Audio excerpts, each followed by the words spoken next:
আসসালামু আলাইকুম। কেমন আছো সবাই? আজ বল ও নিউটনের গতিসূত্রের 4 নম্বর ক্লাস এবং শেষ ক্লাস। কিছু ম্যাথ বাকি আছে, এই ম্যাথগুলো করলেই আমাদের বল ও নিউটনের গতিসূত্র এই অধ্যায়ের ম্যাথ শেষ হয়ে যাবে। তো চলো ক্লাস শুরু করা যাক। তো আজকে ক্লাসের শুরুতে যে ম্যাথটা আমি নিয়ে এসেছি সেটা হলো টাইপ 3-র 7 নম্বর ম্যাথ। টাইপ 3-র 7 নম্বর ম্যাথ। তোমরা স্ক্রিনে দেখতে পাচ্ছ কি লেখা আছে? 10 কিলোগ্রাম ভরের একটি বস্তুর উপর কত বল প্রয়োগ করলে এটা খাড়া উপরের দিকে 1.2 মিটার পার সেকেন্ড স্কোয়ার ও নিচের দিকে 2.4 মিটার পার সেকেন্ড স্কোয়ার ত্বরণে গতিশীল হবে। আচ্ছা, ব্র্যাকেটে দেখতে পাচ্ছ, এটা হচ্ছে অ্যান্সার দেওয়া আছে। আচ্ছা, এখন এটাকে আমাদের সমাধান করতে হবে। তার আগে আমাকে বলো, আচ্ছা, জির মান অলওয়েজ কোন দিকে কাজ করে? জির মান অলওয়েজ নিচের দিকে কাজ করে, তাই না? জির মান অলওয়েজ নিচের দিকে কত? 9.81 মিটার পার সেকেন্ড স্কোয়ার। এখন তোমাকে যদি আমি বলি একটা বস্তুকে উপরের দিকে আমি 11.8 মিটার পার সেকেন্ড স্কোয়ার ত্বরণে উপর দিকে নিক্ষেপ করলাম, তাহলে আলটিমেটলি সে উপর দিকে কত ত্বরণে উঠবে বলতে পারবে কেউ? দেখো, যদি আমি 11.8 উপর দিকে নিক্ষেপ করি আর জি তো অলওয়েজ নিচের দিকে কাজ করে, তাহলে তুমি উপর দিকে যদি 11.8 মিটার পার সেকেন্ড স্কোয়ার ত্বরণে নিক্ষেপ করো, তাহলে 11.8 উপর দিকে নিক্ষেপ করছো আর নিচেটা সবসময় 9.8 কাজ করে, তাই না? তাহলে কত? 2 মিটার পার সেকেন্ড স্কোয়ার ত্বরণে উপর দিকে উঠবে। তার মানে আলটিমেটলি কি দাঁড়াচ্ছে দেখো, তুমি যখন 11.8 এই ত্বরণে উপর দিকে নিক্ষেপ করছো কোনো বস্তুকে, সে উঠছে কত ত্বরণে? 2 মিটার পার সেকেন্ড স্কোয়ার ত্বরণে, না? তো এখন বলছে তোমাকে 1 নং কোশ্চেনে, এখানে দেখো 1.2 মিটার পার সেকেন্ড স্কোয়ার ত্বরণে উপর দিকে উঠাইতে হবে। তার মানে তাকে এই 9.81 মিটার পার সেকেন্ড স্কোয়ার ত্বরণ ভেদ করার পরেই তো 1.2 উঠতে হবে। তার মানে এই 9.81 দেখো, এই 9.81 প্লাস 2 সমান কত হয়? 11. আচ্ছা, আমরা কোশ্চেন যেটা আছে সীমানটা দিয়ে করি। কোশ্চেন কত দেওয়া আছে? কোশ্চেন দেওয়া আছে 1.2, তাই না? 1.2 যোগ করলে কত হয়?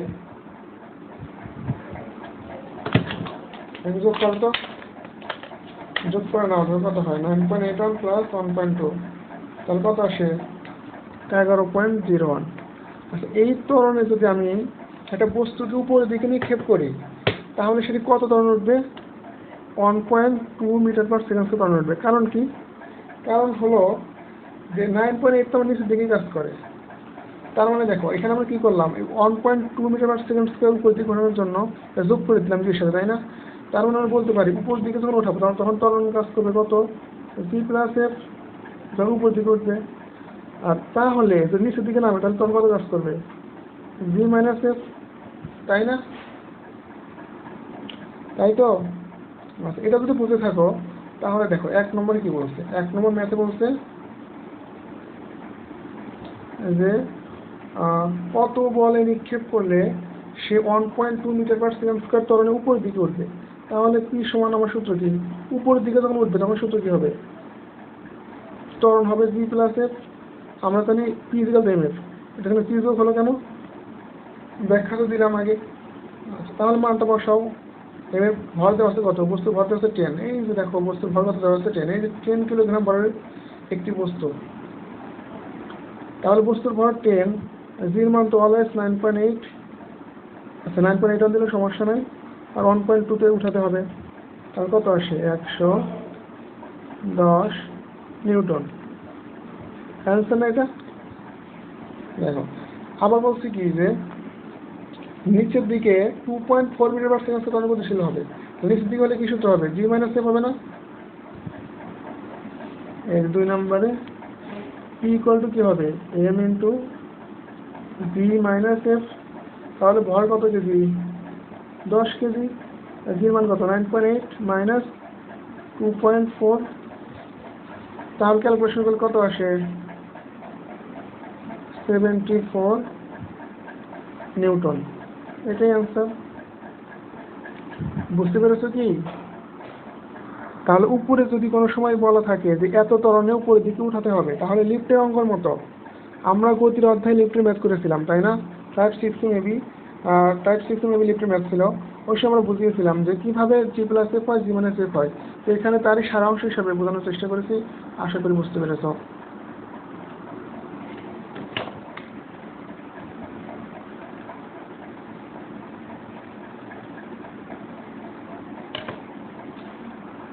তো নেক্সট ম্যাথ দেখবো আমরা।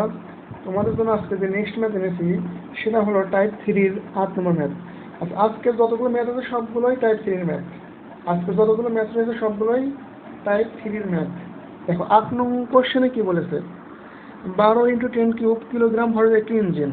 তার মানে এই যেখানে ইঞ্জিন দেখতে পাচ্ছ, এই ইঞ্জিনের ভর কত? বললাম ইঞ্জিনের ভর এমন, ইঞ্জিনের ভর কত দেওয়া আছে? 12 × 10³, তাই না? 12 × 10³ দেওয়া আছে। একটি আনুভূমিক রেল লাইন বরাবর 60 × 10³ কিলোগ্রাম ভরের একটি বগি। তার মানে এই যে আনুভূমিক বরাবর, এই যে আনুভূমিক বরাবর এই যে একটা বগি আছে না, বগির ভর কত? 60 × 10³, 60 × 10³ এটা কিন্তু কেজি, কেজিতে দেওয়া আছে। কিলোগ্রাম মানে কি কেজি না? কেজি দেওয়া আছে। আর রেলের বগি 1.2 মিটার/সেকেন্ড ত্বরণে নিয়ে যাওয়া হয়। এই যে এখানে দেখে ত্বরণে টানবে না, কতটা ত্বরণে টানবে? 1.2, তাই না? 1.2 মিটার/সেকেন্ড স্কয়ার। আচ্ছা, এখন দেখো তাহলে এই ভরের, এই ট্রেনের ইঞ্জিন এবং ট্রেনের বগিকে যদি 1.2 মিটার/সেকেন্ড ত্বরণ সৃষ্টি করতে চাই, তাহলে কি করতে হবে? একে তাহলে কত বল প্রয়োগ করতে হবে এই ক্ষেত্রে? তাহলে এই ক্ষেত্রে বল দিতে হবে আমার P = মোট ভর m1 + m2 × f। তাহলে বলো এখানে কত ভর প্রয়োগ করতে হবে? ভর কত বলে দেওয়া আছে বলো? 12 × 10³ + 60 × 10³ আর ত্বরণ দেওয়া আছে 1.2। তাহলে ক্যালকুলেশন করলে কত আসে? 88,400 নিউটন। এখন কোশ্চেন পড়ো আবার, দেখো কি বলছে। একই বল প্রয়োগে, তার মানে এখানে যে বল প্রয়োগ করা হয়েছে, এই ইঞ্জিনে বল সৃষ্টি করছিল পি বলটা, এই একই বল এই ইঞ্জিনে প্রয়োগ করবে। একই বল প্রয়োগে, তার মানে এই ইঞ্জিনে ভরের কোনো কিন্তু চেঞ্জ হয় নাই। ভর কতই আছে? 12 × 10³ কেজি আছে, তাই না? কিন্তু বলছে এখন একই বল প্রয়োগে, মানে বলটা সেম থাকবে। এখানে যে বল ছিল এখানেও সেম বল থাকবে, কিন্তু তোমার এই বগির ভরের মানটা কি হবে? চেঞ্জ হবে, তাই না? আগে ছিল 60 × 10³ কেজি, কিন্তু এখন বলতেছে যে না, এখন ভর নাও তুমি 20 × 10³ কেজি। এই কেজি ভরের অনুরূপ বগি টানতে কত ত্বরণ সৃষ্টি হবে? এদিকে ত্বরণ সৃষ্টি হবে না? এখন কত ত্বরণের সৃষ্টি হবে? ধরলাম এটা F প্রাইম = হট। এখন কত ত্বরণ সৃষ্টি হবে? তার মানে বল সেম থাকতে ত্বরণ কত হবে? তাহলে আমরা লিখতে পারি কি? এখন আমরা লিখতে পারি নাও P = m1 + m3। এখানে m3 দিলাম কেন? এখানে বগির ভর চেঞ্জ হয়ে গেছে, কিন্তু F প্রাইম, F প্রাইমের মান বের করতে বলা যাচ্ছে না তোমাকে? আচ্ছা, P এর মান কত? একই বল প্রয়োগে, তার মানে কত বল প্রয়োগে? 86,400 নিউটন বল প্রয়োগে। আচ্ছা বল, ইঞ্জিনের ভর কত ছিল? ইঞ্জিনের ভর কত ছিল? 12 × 10³ প্লাস m3 বলতে কি বলতেছে? বগি, নতুন বগির ভর কত? 20 × 10³ কেজি না? 20 × 10³ কেজি। এখন বলছে কত ত্বরণে টানতে পারবে, মানে যদি বল একই থাকে তাহলে কত ত্বরণে টানতে পারবে। তাহলে এটা যদি ক্যালকুলেশন করি, তাহলে ত্বরণের মান কত আসবে? 2.7 মিটার/সেকেন্ড স্কয়ার। এটাই অ্যান্সার, তাই না? দেখো বুঝতে পারছো নাকি? একই বল প্রয়োগে নতুন একটা বগি যুক্ত হলে, অর্থাৎ ভর চেঞ্জ হলে, এই বগিকে কত ত্বরণে টানতে পারবে। তার মানে প্রথম ক্ষেত্রে থেকে আমরা কি পেলাম? বল পেয়েছি, তাই না? প্রথম ক্ষেত্রে কি পেয়েছিলাম আমরা? এক্ষেত্রে পেয়েছিলাম বল। বল, এই বল আর এই বল কি হবে? একই বল প্রয়োগে, মানে সমান বল হবে। আশা করি বুঝতে পেরেছ। আচ্ছা, আজকের জন্য নেক্সট ম্যাথ এবং এই অধ্যায়ের সবচেয়ে ভেরি ভেরি ইম্পর্টেন্ট ম্যাথ, এজন্য আমি এখানে আগেই ডিনোট করে রেখে দিয়েছি, ভেরি ভেরি ইম্পর্টেন্ট ম্যাথ। তো দেখি আমাদের ভেরি ভেরি ইম্পর্টেন্ট ম্যাথটা কি আছে এখানে। কি বলেছে? 30 কেজি ভরের একটি বস্তু 21.8 মিটার উচ্চতা হতে ভূমিতে পতিত হয়ে কাঁধার মধ্যে প্রবেশ করলো। আচ্ছা, তাহলে এটাকে একটু আমরা চিত্র সাহায্যে সংজ্ঞায়িত করি। আচ্ছা, তোমার এই যেখানে একটা বস্তু আছে,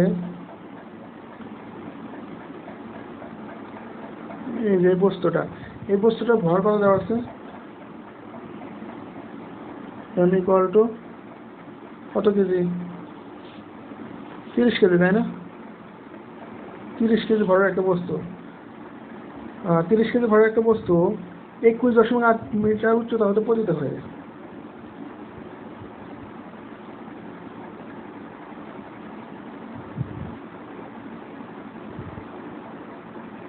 এই যেটুকু উচ্চতা দেওয়া আছে না, এই যেটুকু উচ্চতা, এটুকু উচ্চতা কত দেওয়া আছে? 21.8 মিটার। এই শূন্য দেওয়া আছে 21.8 মিটার উচ্চতা পতিত হয়ে কাদার মধ্যে প্রবেশ করলো। তার মানে এই যে এখানে কাদা আছে, প্রচুর কাদা, নিচে অনেক কাদা আছে, এখানে এই কাদার মধ্যে প্রবেশ করলো।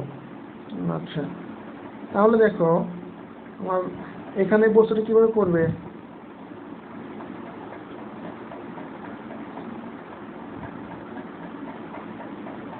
এই যেখানে এসে পড়বে না, এখানে পড়ার পরে যেহেতু নিচে কাদা, তাহলে কাদার মধ্যে কি হবে? বস্তুটা ঢুকে যাবে না? ধরলাম যে কাদার এইখানে চলে গেছে শেষ পয়েন্টে, এই পর্যন্ত ঢুকছে কাদার। আচ্ছা, তারপরে কি বলছে? কাদার প্রতিরোধ বল ধ্রুবক 1030 কেজি ওজন। মানে এখানে বলের মান দেওয়া আছে না? আচ্ছা, বলের মান কত দেওয়া আছে? বলের মান দেওয়া আছে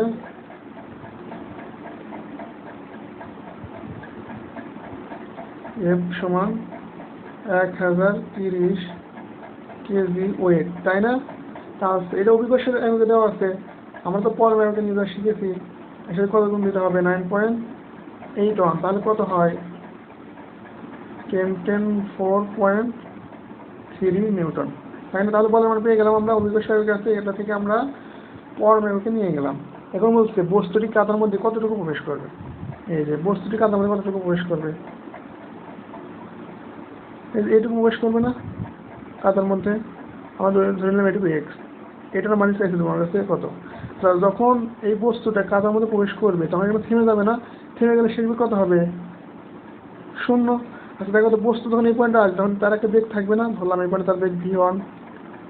আচ্ছা, এখন তোমাকে যদি বলা হয় এই v1 এর মান কত বের করতে পারবা?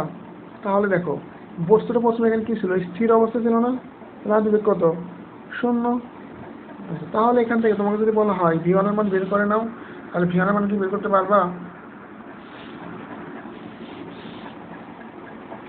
আচ্ছা, তাহলে এগেইন লিখি আমরা, again v1 square equal to 2 square minus না প্লাস, যেহেতু ত্বরণ হয়েছে সেহেতু প্লাস 2gh। আচ্ছা, v1 এর মান কত? v1 এর মানটা আমরা বের করবো, তাই না? v1 এর মানটা বের করবো, u এর মান 0। আচ্ছা, আর 2 ইন্টু 9.8 ইন্টু 21.8 অতএব v1 স্কোয়ার আকারে মানটা রেখে দিই আমরা। কেন রাখবো? কারণ পরবর্তীতে আবার v1 স্কোয়ার আকারে মানটা বসাবো, তো সেজন্য আমরা আগে থেকে জানি। তোমরা স্কুল বের করে নিতে পারো, সমস্যা নাই। 2.9 21.8, তাই না? ক্যালকুলেশন কত আসে? 427.28, তাই আসে না? আচ্ছা, এখন দেখো এই মান পাইছো না? এখন তোমাকে যদি বলা হয় এই যে দেখো এই বস্তুটার ভর দেওয়া আছে কত?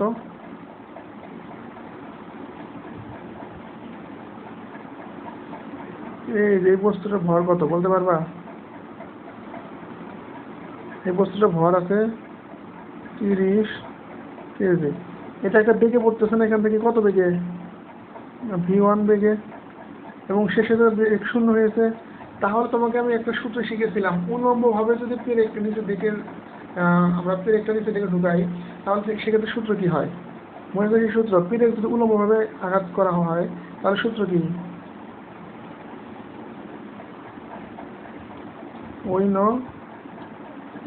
পেরেক উল্লম্বভাবে আঘাত করলে সূত্র হচ্ছে Fx = mgx plus half mg²। Clear? সূত্র মনে আছে? সূত্র মনে না থাকলে কিন্তু হবে না। আচ্ছা দেখো এখানে এর মানে কি, বল না, বলের মান কত প্রথম বের করছিলাম, এই যে দেখো কত বের করছিলাম, 10 10 4.3। মানটা বসাতে পারবে এখানে, 10 10 4.3। আচ্ছা এক্স এর মানে বের করবো যে কতটুকু ঢুকবে কাদার মধ্যে, সেটা তো বের করবো। তো এম বলতে ওই বস্তুর ভর কত, 30 কেজি, জির মান কত 9.8, আর এক্স এর মানে তো বের করবো প্লাস হাফ, এম বলতে কত 30 কেজি, ভি²। আচ্ছা ভি² বলতে কত, এখানে ভি² বলতে v1² না, কারণ কি আদি বেগ না, এটা এম হাফ এম ইউজ করছিল, এখানে ইউ বলতে কত v1 না, এটা তো আদি ভেক্টর, এটা তো আদি বেগ, আর আদি বেগ কত ছিল v1, তাহলে v1² মান কত সরাসরি বসাতে পারবো 427.28। আর তুমি যদি এখানে v1 এর মান বের করতা তাহলে এখানে আবার স্কোয়ার করতে হতো ওই মানের উপরে, একই কথা না?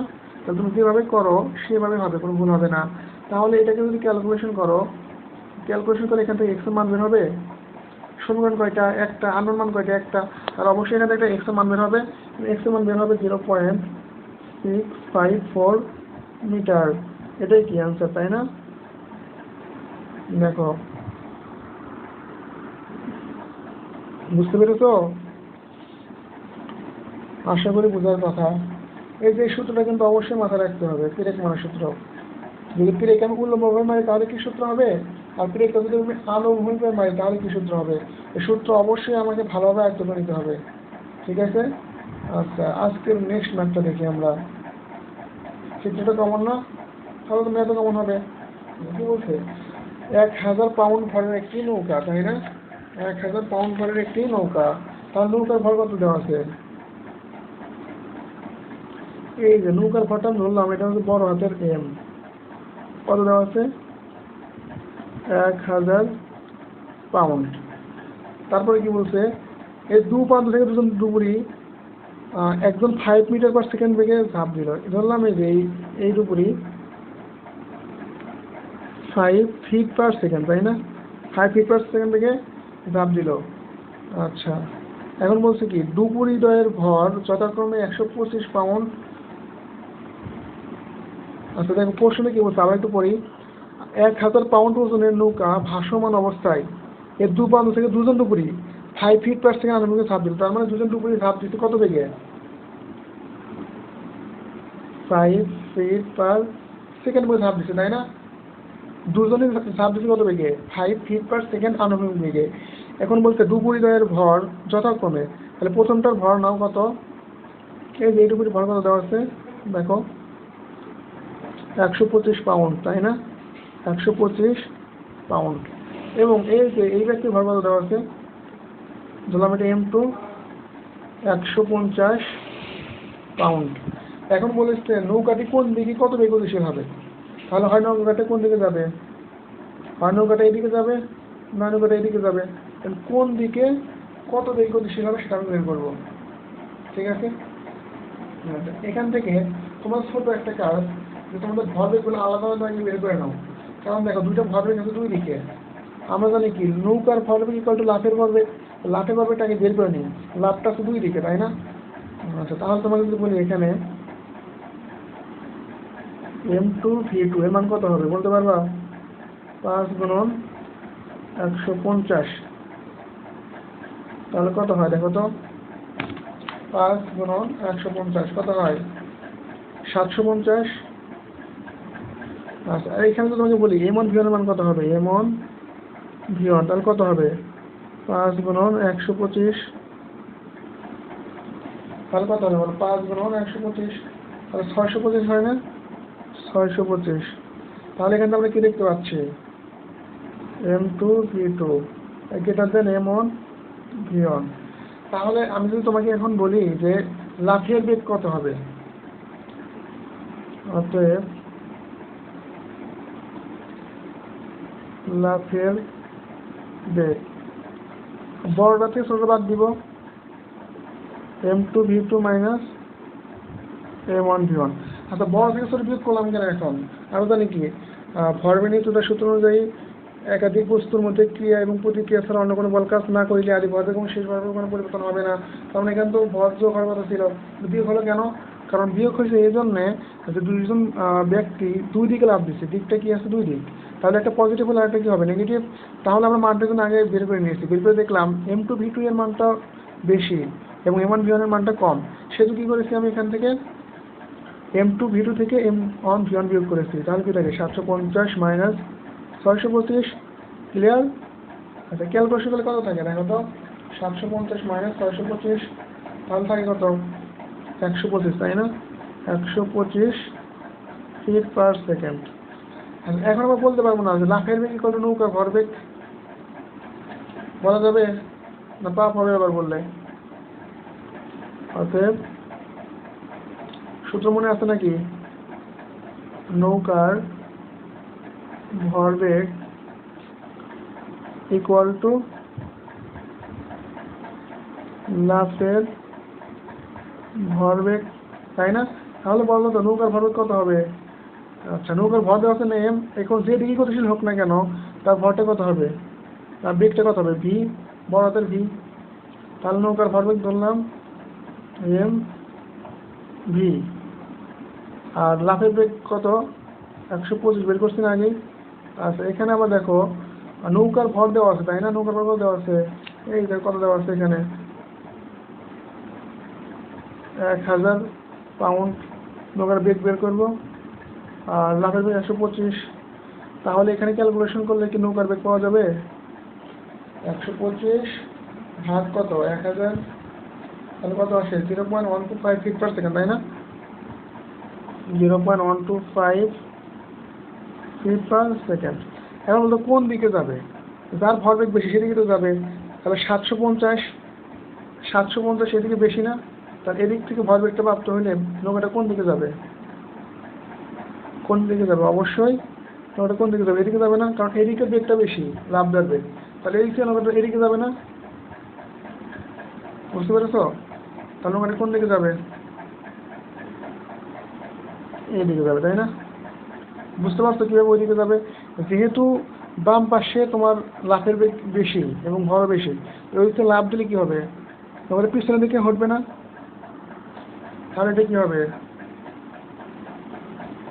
অ্যান্সার। ঠিক আছে, বুঝতে পেরেছো? আচ্ছা আমরা নেক্সট ম্যাথ করবো। নেক্সট ম্যাথে কি বলা আছে এই ম্যাথটা পড়ি। 20 কেজি ভর 30 কেজি মধ্যে উত্তর গুলি চলে। আচ্ছা তাহলে এখানে একটা বন্ধুকে ধরা বলা হয়েছে যে এই বন্ধুকে যে গুলি করা হয়, ধরো তোমার কাছে একটা বন্দুক আছে, এই বন্দুকে ভর দেওয়া আছে কত কেজি? 20 কেজি। এখান থেকে একটা গুলি ছুড়লে, তাহলে এখান থেকে একটা গুলি বেরোচ্ছে না? এই যে এখান থেকে একটা গুলি ছুড়লে 10 মিটার পার সেকেন্ড বেগে নির্গত হয় গুলিটি, তাই না? এই গুলির বেগ কত হলো? 10 মিটার পার সেকেন্ড বেগে নির্গত হয়। এবং বলছে গুলির ভর, এই যে গুলির ভর দেওয়া আছে, এই গুলির ভর কত? 100 গ্রাম। আচ্ছা 100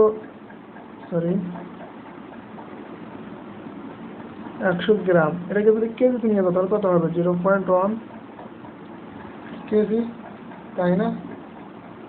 তাই হবে নাকি? আচ্ছা এখন বলছে কি গুলির ভর এত এবং গুলিটি একটি কাঠের তক্তার ভিতরে এত সেন্টিমিটার প্রবেশ করে। তোমার এখানে একটা কাঠের তক্তা আছে, কাঠের তক্তা, এবং কি হয়েছে গুলিটা কি করেছে 20 সেন্টিমিটার মতো প্রবেশ করে থেমে গেল। তার মানে এই গুলিটা এই যে এখান থেকে ঢুকছে না, ঢুকে এই যে এই পর্যন্ত ঢুকে থেমে গেছে, এই পর্যন্ত। এখন বলা আছে যে কতটুকু প্রবেশ করেছে? 20 সেন্টিমিটার। তার মানে এই যে এইটুকু দূরত্ব কত? 20 সেন্টিমিটার প্রবেশ করার পরে গুলিটা থেমে গেছে। থেমে গেলে শেষ বেগ কত হয়? 0। এই গুলিটা কত বেগে আসতেছিল, এখানে কত বেগে এসে আঘাত করছে এখানে? এটা তারা দিবে 10 মিটার পার সেকেন্ড। এখন বলেছে কি এর উপরে প্রযুক্ত বাধাজনিত বলের মান নির্ণয় করো। তাহলে বাধা বল দিলাম F সমান হট। এখন আমাকে বলো এই যে এই বস্তু পেরেকের মতো না পেরেক মারতেছে এখানে, কিভাবে পেরেক মারতেছে? আনুভূমিকভাবে পেরেক মারিতেছে এখানে। তাহলে দেখো পেরেকের একটা ভর আছে, তাহলে এখানে পেরেকের ভর কত? 0.1 কেজি, মানে গুলির ভর 0.1 কেজি। এই গুলিটা যখন কাঠের ভিতরে প্রবেশ করতেছে তার একটা বেগ ছিল 10 মিটার পার সেকেন্ড এবং সে শিখে থেমে গেছে। ওই দেখো আনুভূমিকভাবে কাঠের ভিতরে যখন পেরেক মেরেছ সেই সূত্রের মতো হয়েছে না এখানে? অর্থাৎ যদি তাই হয় তাহলে সেই ক্ষেত্রে তুমি এখন সূত্র কি দিতে পারো বলো? আনুভূমিকভাবে পেরেক ঢুকালে যে সূত্র সেটা দিবা কি লিখবা? উই নো, আমরা জানি। আমরা কি জানি? আমরা জানি এফ সমান আনুভূমিকের ক্ষেত্রে এফ সমান শুধুমাত্র হাফ এম ভি স্কোয়ার, তাই না? সেখানে যেহেতু আমরা ভি ওয়ান দ্বারা প্রকাশ করছি এটাকে, এটা ভি ওয়ান মানে কত? ইউ সমান ভি ওয়ান না অথবা হাফ এম ইউ স্কোয়ার, তুমি এখানে যেটা দাও সেটাই হবে। অথবা বলতে পারি কি হাফ এম ইউ স্কোয়ার, মানে আমার শুরুর বেগটা কত ছিল এটা বসাতে হবে। সেটা ইউ ধরছি না ভি ধরছি না ভি ওয়ান ধরছি এটা দেখার বিষয় নাই, মান বসালে হয়েছে। তাহলে এফের মান বের করতে বলছে, তাই না? আর কতটুকু ঢুকবে? 20 সেন্টিমিটার ঢুকবে, তাই না? 20 সেন্টিমিটার মানে কত মিটার? যেহেতু সবগুলো মান মিটার নিয়ে গেছি, 0.2 মিটার। তাহলে মান বসাও 0.2 হাফ। ভর কত? 0.1 না 0.1 কেজি। আচ্ছা বেগের মান কত? কত বেগে ঢুকবে? 10 মিটার পার সেকেন্ড বেগে ঢুকবে, তাহলে 10 স্কোয়ার।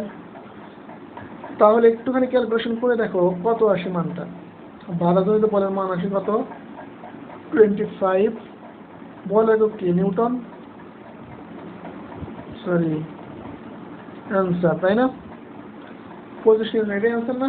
সহজ একটা ম্যাথ, একদম এক লাইনের ম্যাথ। খালি বুঝতে হবে পেরেক মারার সূত্রটা কিভাবে হলো এখানে। যেহেতু আনুভূমিকভাবে পেরেক মারার মতো হয়েছে না, তাহলে সূত্র কি হবে? F equal to half M square. প্রথম ক্লাসে বেসিক দিয়েছিলাম, সূত্র মুখস্থ করে নিব অবশ্যই। নেক্সট ম্যাথ এবং শেষ ম্যাথ এবং অনেক মজার একটা ম্যাথ করবো, এবং এই ম্যাথ করে বল ও নিউটনের গতিসূত্র অধ্যায়ের সমাপ্তি ঘটাবো। ঠিক আছে? তো সবাই লাস্ট ম্যাথ এনজয় সহকারে করবো এবং শেষ করব। তাহলে কি বলেছে দেখি। 150 গ্রাম বলে একটা বল, তার মানে এই যে একটা বল দেখতে পাচ্ছি না আমরা এখানে, এই বলের ভর কত দেওয়া আছে? 150 গ্রাম। আচ্ছা, আমরা এক কাজ করতে পারি, কেজিতে কনভার্ট করতে পারি কি? একটু অসুবিধা হয়ে যাবে কেজি কনভার্ট করলে। তাহলে কেজিতে যদি আমরা কনভার্ট করি তাহলে মান আসে 0.15 কেজি। 1000 ভাগ করতে হবে। আচ্ছা, তারপরে কি বললো? বলছি কি যে 12 মিটার পার সেকেন্ড বেগে গতিশীল থাকাই, মানে এই বলটা কত বেগে গতিশীল এদিকে? ইউ ইকুয়াল টু কত? 12 মিটার পার সেকেন্ড বেগে গতিশীল থাকায় কি হয়েছে? একটি ব্যাটদের আঘাতপ্রাপ্ত হওয়ার পর, এই যে এখানে এসে কি হয়েছে? ব্যাটদের আঘাতপ্রাপ্ত হয়েছে না এখানে? আঘাতপ্রাপ্ত হওয়ার পর 20 মিটার পার সেকেন্ড বেগে ফিরে আসে। তার মানে এখানে আঘাতপ্রাপ্ত হওয়ার পর এদিক ফিরে চলে আসছে না বলটা? কত বেগে ফিরে চলে আসে? 20 মিটার পার সেকেন্ড বেগে ফিরে আসে। তাহলে ঘাত বল, এই যে এখানে সংঘর্ষের জন্য একটা সময় ছিল না, এই সময়ের মান দেওয়া আছে কত সেকেন্ড? 0.01 সেকেন্ড। এখন কি বলেছে যে ব্যাট কর্তৃক বলের উপর প্রযুক্ত গড় বল কত? ব্যাটের উপর অথবা ব্যাট কর্তৃক বলের উপর প্রযুক্ত গড় বল কত? তাহলে পি সমান হট। আচ্ছা, নিউটনের দ্বিতীয় সূত্র অনুযায়ী পি এর সূত্র আমরা কি জানি? জানো তোমরা? ওই নো লেখো তাহলে, জানলে। যারা জানো না তারা তো লিখতে পারবা না এখানে, কিন্তু জানোই না। P is equal to M into V minus U ভাগ টি, তাই না? এটা তো সূত্র। আচ্ছা, এই সূত্রে আমরা একটু মানটা পুট করবো এখানে। মান পুটতে যাবো, সর্বপ্রথম দেখলাম এর মান কত? 0.15। আচ্ছা, আমাদের তো ম্যাথ করার, এর আগে ম্যাথ করিয়েছি তোমাদের, সকলের ক্ষেত্রে মনে আছে দিক সকলে কি হবে? একটা দিক থাকতে হবে বেগের গুলার। বেগের মান কি করতে হবে? সবসময় একই দিক থাকতে হবে। তাহলে ভি মান কত? ভি মান 20 না? দেখো 20 মাইনাস চিহ্ন দাও। ইয়ের মান কত? ইয়ের মান 12, কিন্তু কোন দিকে? এইদিকে না? কিন্তু আমি তো যে ভি নিয়েছি এদিকে, তাহলে ইও নিতে হবে কোন দিকে? এদিকে। তাহলে ইয়ের মান কত বসবে? -12।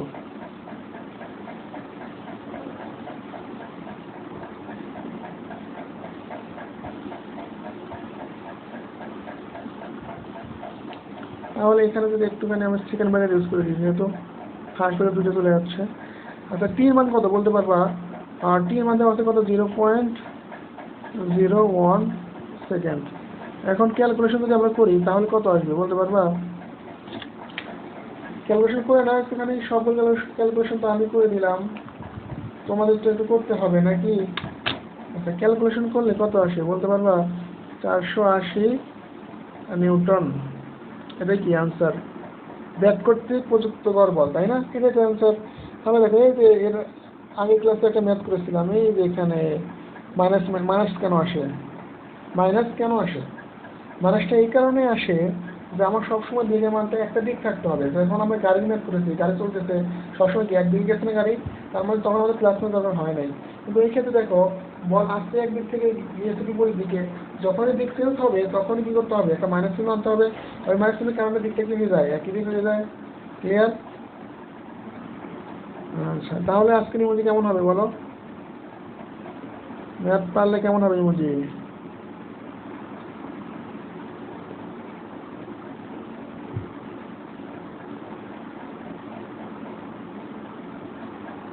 আজকের ইমোজি কেমন হবে, তাই না? ম্যাথ পারলে। তাহলে আজকের ক্লাস এখানেই শেষ। আচ্ছা দেখো, আজকের ক্লাস এখানেই শেষ করতেছি। তার আগে বলতেছি আবার, বল ও নিউটনের গতিসূত্রের বেসিকগুলো ভালোভাবে ক্লিয়ার করে তারপরে ম্যাথ করতে আসবা, তাহলে দেখবে তার কোনো প্রবলেম হচ্ছে না। তারপরেও যদি কোনো ধরনের সমস্যা থেকে থাকে অবশ্যই কমেন্ট সেকশনে জানাবা। যদি কমেন্ট সেকশনে প্রকাশ করতে না পারো তাহলে অন্য কোনো ওয়েতে ফেসবুকে নক করে জানাবা, ইনশাল্লাহ সমাধান দেওয়ার চেষ্টা করব। তাহলে ভালো থাকো, আর সকলের সুস্থতা কামনা করে এখানেই আজকে আমাদের ক্লাস শেষ করছি। আল্লাহ হাফিজ।